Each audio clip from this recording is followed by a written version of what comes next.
হরে কৃষ্ণ, রাধে রাধে।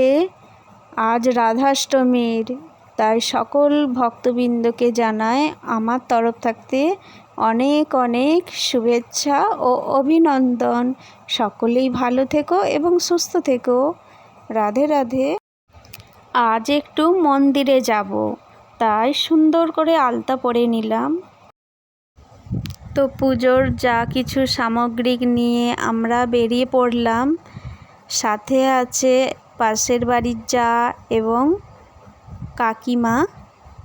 তো বাড়ির সামনে কাছাকাছি, তাই হেঁটেই চলে আসলাম, কোনো গাড়িও লাগলো না। রাধে রাধে। সত্যি কথা বলতে কি বলো তো, ঘরবন্দি না থেকে একঘেয়েমি জীবন না কাটিয়ে মাঝে মধ্যে একটু কাছে বা দূরে একটু সময় কাটিয়ে আসো, খুব ভালো লাগবে। কিছু মিনিটের পরেই আমরা চলে আসলাম মা কালীর মন্দিরে। ওই দূরে দেখা যায় ছোট্ট ঈশানকে।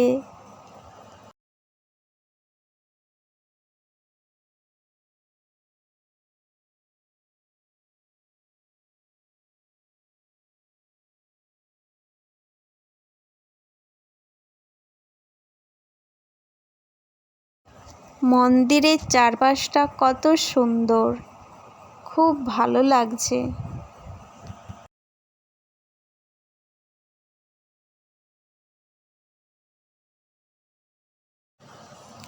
তো মা কালীর মন্দিরে এই স্থানটা যে দেখছো, এইখানটা বলি চড়ানো হয়।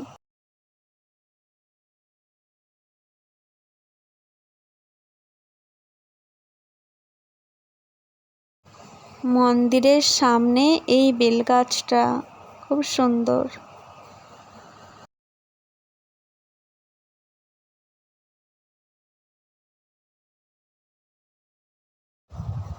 মন্দিরে বসে বসে অপেক্ষা করছি ঠাকুর মশাই কখন আসবে।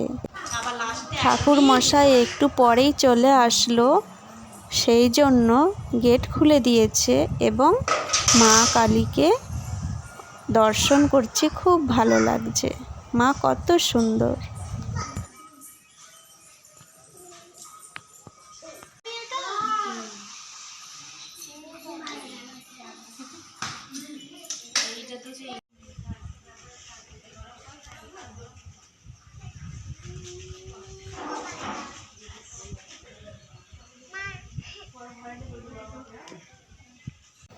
মা কালীর মন্দিরেই পাশে আছে মা ষষ্ঠীর মন্দির।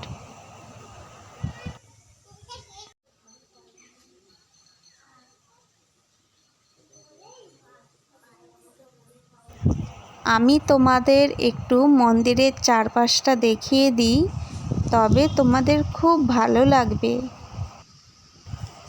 এই যে পুকুরটা দেখছো, এটা মায়ের পুকুর, কত সুন্দর লাগছে।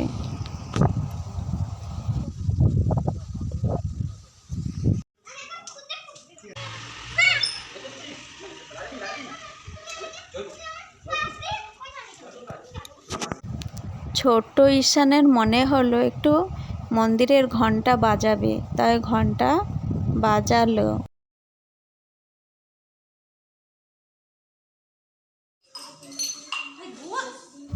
আমাদের পূজা সম্পূর্ণ হলো। কমপ্লিট হয়ে যাওয়ার পরে এবার বাড়ির উদ্দেশ্যে রওনা দেব। রাধে রাধে। হরে কৃষ্ণ।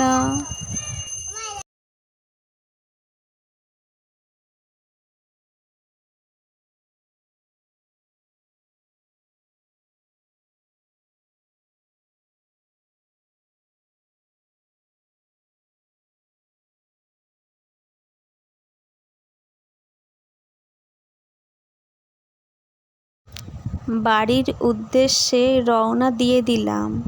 তো আজকের এই ভিডিওটি তোমাদের কেমন লেগেছে অবশ্যই কমেন্টে জানিয়ে যেও। ভালো লেগে থাকলে আমার চ্যানেলটি সাবস্ক্রাইব করে দিও। রাধে রাধে। জয় শ্রীকৃষ্ণ। সকলেই ভালো থেকো এবং সুস্থ থেকো।